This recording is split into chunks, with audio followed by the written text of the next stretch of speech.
Hello guys, I am Gulabshah. हम लोग पढ़ रहे हैं international relation and internal security. Topic हमारा 3 चल रहा है, पार्ट 2 है आज का हमारा। इसमें आज का हमारा पहला टॉपिक है Mauritius CPF with ISA.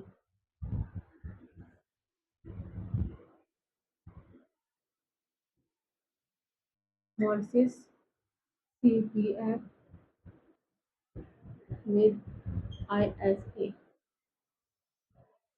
Mauritius has become the first African country जिसने साइन किया है कंट्री के पार्टनरशिप फ्रेमवर्क को CPF with the international solar alliance ISA के साथ। फर्स्ट इन अफ्रीकन है। Mauritius become the first African country है जिसने साइन किया है सीपीएफ को विद आईएसए इन अप्रैल 2025 में। And fourth globally after Bangladesh, Bhutan and Cuba है। About the country partnership framework में क्या है? सीपीएफ एक स्ट्रेटेजिक इनिशिएटिव है बाय आईएसए के साथ तो जो फैसिलिटेट करता है long and medium term cooperation, ठीक है, between ISA and its member countries के साथ में।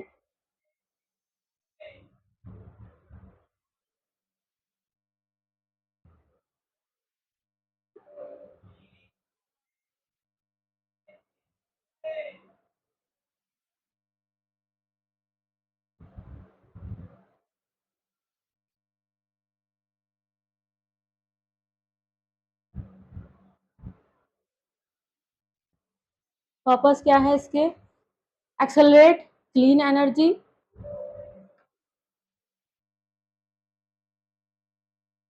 टू एक्सेलरेट क्लीन एनर्जी, ठीक है, energy transition by implementing joint solar energy project tailor to each.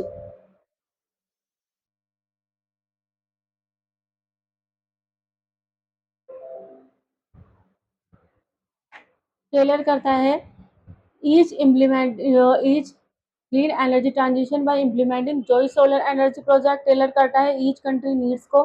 Process क्या है इसकी? साइनिंग द सीपीएफ लीड करता है to the development of a country partnership strategy जो अलाइन करती है विद नेशनल प्रायोरिटीज के साथ में, इंक्लूडिंग है जिसमें solar road map, regulatory framework, capacity building and scaling of solar technology. Duration and renewal क्या है इसका? सोलर टाइपिकली 3 ईयर्स है। Renewable based on mutual consent है। About the international solar alliance में the ISA is a treaty based intergovernmental organisation है, launch की गई थी इंडिया द्वारा एंड फ्रांस इन 2015 में। ये प्रमोट करता है सोलर एनर्जी अडॉप्शन को globally as a tool for energy access and climate change, ठीक है। नेक्स्ट हमारा टॉपिक है इसमें इंटरनेशनल ऑर्गेनाइजेशन।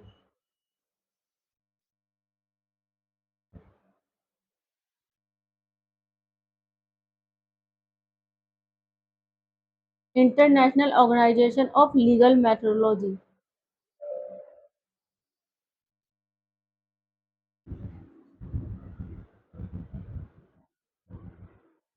इंटरनेशनल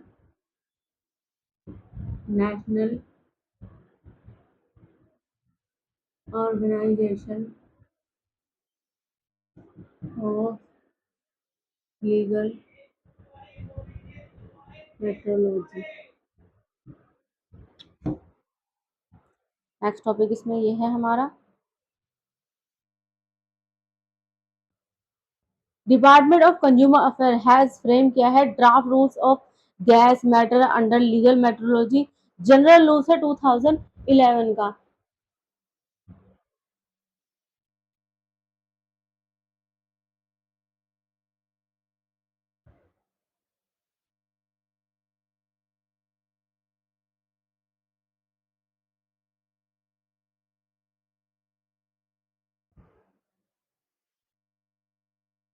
ठीक है। की कॉन्टेक्स्ट क्या है न्यूज के हिसाब से? एम्स देखते हैं पहले इसकी। इसका एम है मतलब to promote consumer protection, fair trade practices and accurate gas measurement, global standard alignment है किया गया है इसमें, जो कि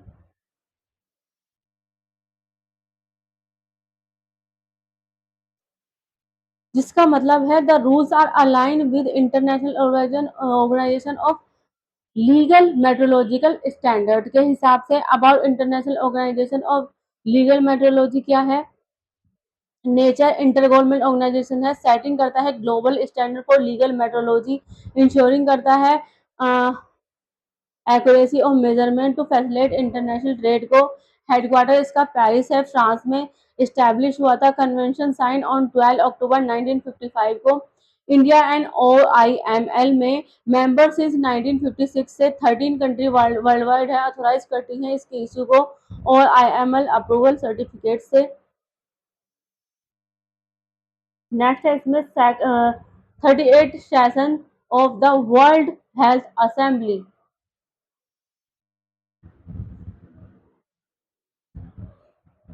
78 session session of the world health assembly. Prime minister ने एड्रेस किया है 78 सेशन को of the world health assembly के इन जेनेवा में विया वीडियो कॉन्फ्रेंसिंग में। की हाईलाइट फ्रॉम डब्ल्यू एच 78 में क्या था? अडॉप्शन हुआ था of W H O pandemic agreement का, जिसमें एक पैक्ट था जिसकी एम था ये सुनिश्चित करना कि that drugs therapeutic and vaccine are globally accessible होनी चाहिए when the next pandemic hits, जब नेक्स्ट पैंडमिक हिट करेगा तब।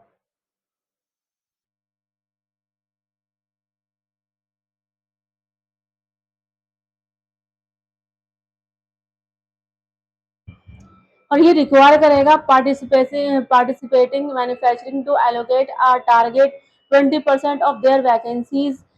ठीक है,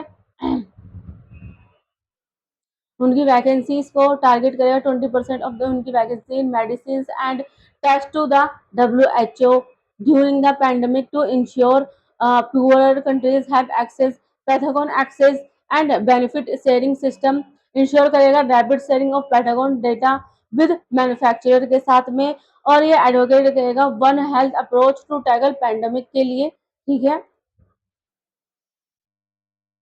नेक्स्ट है हमारा Asian productivity organisation.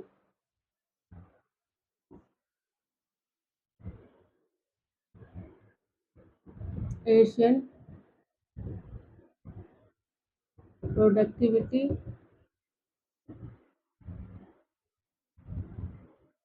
Organisation.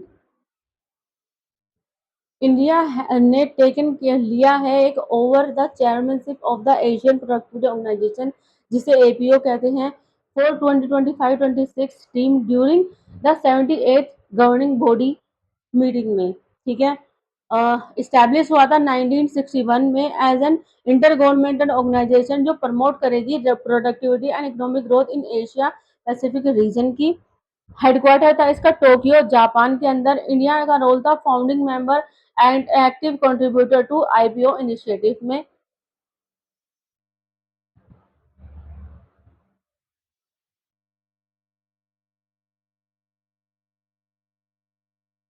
Membership इसकी 21 मेंबर थे इसमें, बांग्लादेश, कोलंबिया, ताइवान, फिजी और Hong Kong, Indonesia, Iran, Japan, South Korea, Laos, Malaysia, Mongolia, Nepal, Pakistan, Philippines, Singapore, Sri Lanka, Thailand, तुर्की एंड वियतनाम। ठीक है, नेक्स्ट टॉपिक है Indo Pacific logistic network.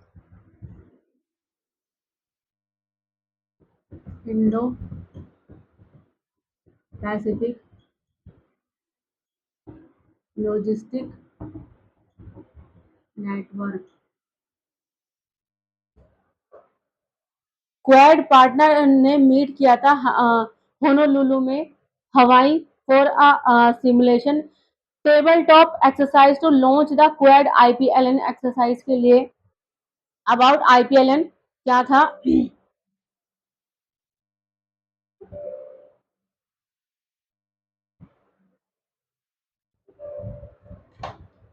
Sorry guys, हम अभी थोड़ी देर में कंटिन्यू करेंगे। ठीक है,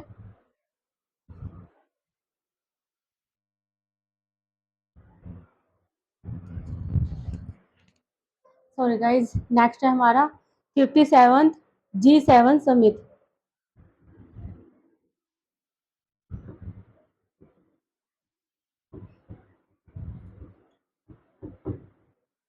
समिट रिसेंटली इंडिया के जो प्राइम मिनिस्टर हैं पार्टिसिपेट किया था इन्होंने G7 आउटरीच समिट के अंदर। ठीक है, हमारे जो पीएम मोदी हैं उन्होंने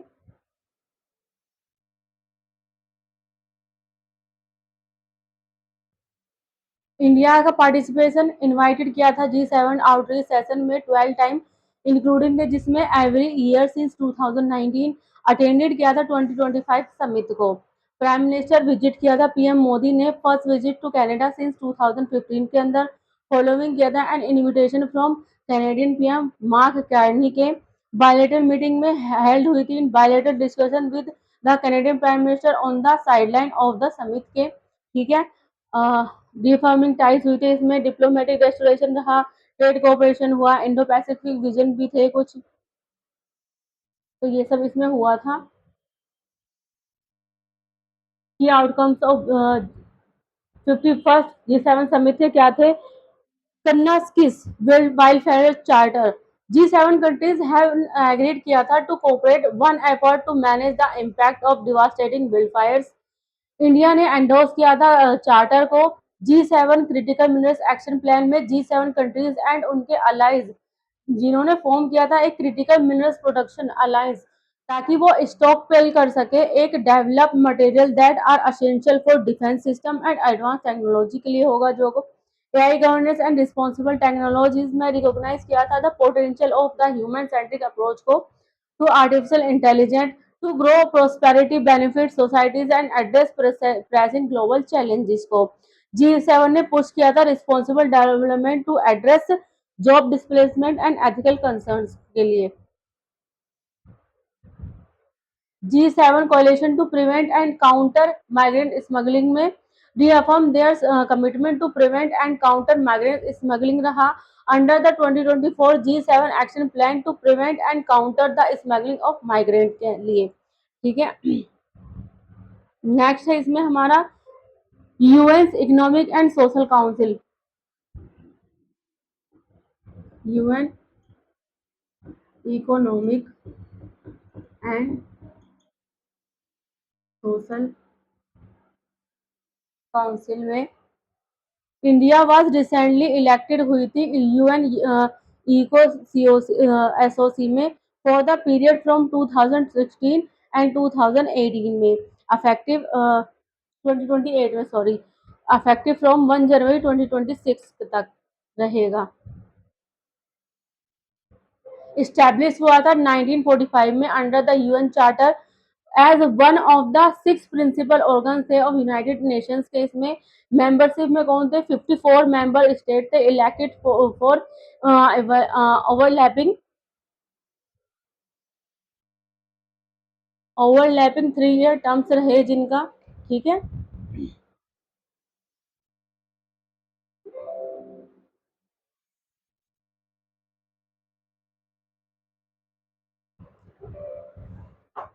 ठीक है गाइज, आज की यहीं तक ये टॉपिक। नेक्स्ट मैं आपको अगले पार्ट में पढ़ाऊंगी। 5th से लेकर 12th तक अगर आपको किसी भी सब्जेक्ट में कोई भी ट्यूशन पढ़ना हो हमारे अकेडमी ऑल सब्जेक्ट ट्यूशन पढ़ाती है। हम एसएससी सीजीएल यूपीएससी यूपीपीसीएस वगैरह की तैयारी भी कराते हैं, उर्दू लिखना पढ़ना भी सिखाते हैं। अगर आपको इनमें से किसी भी चीज़ में कुछ भी ट्यूशन लेना हो, ठीक है, हम ऑल टाइम हमारा कैप्शन नीचे कैप्शन में हमारा नंबर दिया गया है। जल्द जल्द लाइक करें, सब्सक्राइब करें, कमेंट करें। Thank you so much.